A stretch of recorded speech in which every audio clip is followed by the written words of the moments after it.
Bismillahirrahmanirrahim. Assalamu alaikum wa rahmatullah and welcome to our channel Islamic Stuff. Do you ever consider that what is the first thing that God taught a human being? As we all know, the first human being that has been created by God is none other than Adam, peace be upon him. So okay, till here it's fine. We all know that Adam, peace be upon him, is the first human that God has created. But then what is the first message, the first command or the first teaching which he has received? So the first thing that God taught is of utmost importance, and we should try and know and research what is that thing that God created Adam, peace be upon him, like the first thing. Don't you think it is a crucial question to ask? Because it will eventually shape us, the way we are going to lead our further life down on earth. It is going to play a pivotal part. So, the angels, they raised a suspicion that God, you are creating a vicegerent on earth who is going to spread corruption and shed blood while we appreciate you and sing your praises. But then what God responded, and it's been mentioned in chapter 2 verse 30 or verse 31. And God responded, surely I know what you do not know. So exactly, we have been known like God is all wise. He is Al-Hakim. He is the one who knows everything, what is going on within us, what is going on right now in our lives, or what will happen eventually. Like he is all knowing, all seeing, and he is all wise. So its answer, the answer of the question, like what is the first thing that God taught to a first human being, and it's been mentioned in chapter 2 verse 31. God taught Adam the names of all things, and the key words here are names and all things. So God taught him everything, each and everything which will play a crucial part in his life or in the entirety of human beings, because we are of course his progeny. You know what, this isn't just about naming things. When he taught Adam, which means Adam learned.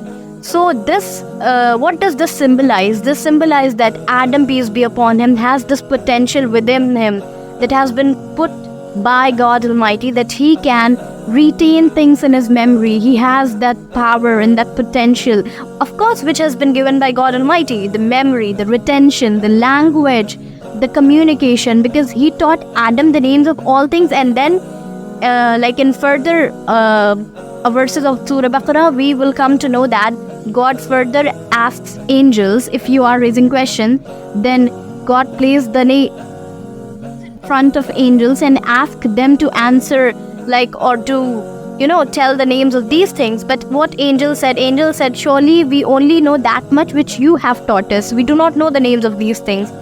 So after the angels can't name the things, Adam did. Adam, peace be upon him, named all the things. And then God said, I know everything that you conceal and that you reveal. So God is all knowing, all wise. We cannot raise a finger to his command. We might not be able to grasp his wisdom at this point of time. Like angels fail to do that at the time when God decided, or when Allah subhanahu wa ta'ala decided to place a vicegerent on earth. But God has got his reasons. He knows what we do not know. He is all wise, all seeing. So this is such a crucial, important, pivotal, fundamental information that all Muslims, I believe, should know, that God taught Adam, peace be upon him, the first human being, names of all things, which means he gave him intellect, he gave him language, he gave him memory, retention, communication, because it does not contain, constrict itself to the names of the things. It is encompassing everything which is interlinked, interconnected. So we must also remember that when Prophet, peace be upon him, received his first wahi, his first message of the Quran by Archangel Gabriel, it was, read in the name of your Lord. So don't you think it's beautiful, astonishing, eye-opening as a human being, as a Muslim, to know this fundamental, important thing. And again, there are numerous references in the Quran. There are numerous places where God, stressed the importance of intellect.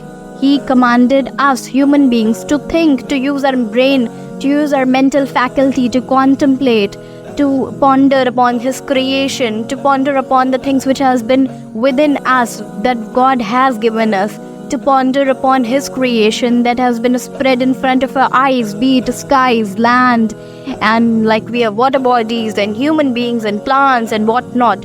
So as a Muslim, it's very important that we use our mental faculty. And of course, God also mentioned in the Quran that it's not the eyes that are blind, it's the hearts. And there are further references which states that thinking hearts.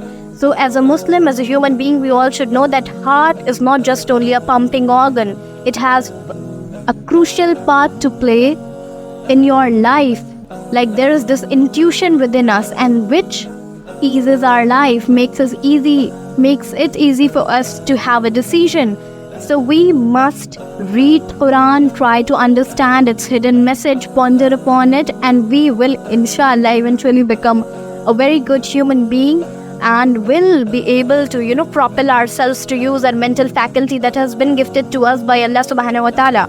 So with this message, I'm signing off, and I'm sure that you are gonna pay heed to my message and are going to check it in Surah Al-Baqarah, and we'll meet you in the next video super soon.